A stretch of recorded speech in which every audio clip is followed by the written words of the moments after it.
Salam əzizləyicilər, hamınızı bir daha xoş gördük. Tucson 1.7 dizel robot qarabqa. Deməli sizə bunun nə problemi var? Maşın birdən 2-yə keçəndə bir də qəşəng səs eləyir. Yəni vızıltı kimi bir də belə səs eləyir. Möhkəm ol səs eləyir. Sadəcə mən də çıxardırmam səsini, ona görə.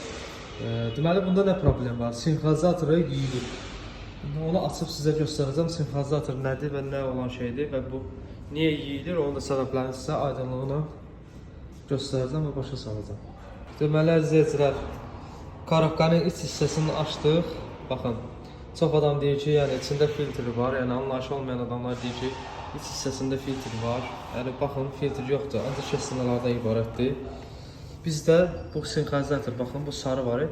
Həmin bu sarı sinxronizator dəyişəcək. Bunlarda çoxu o səs edir. Yeyilir və səs edir. İndi mən onu dəyişəcəm. Onu dəyişəndə də sizə dəqiqliyi ilə göstərəcəm. Baxın, ancaq şəssinədən ibarətdir. Çoxsa deyir ki, içində filtri var, neyi var?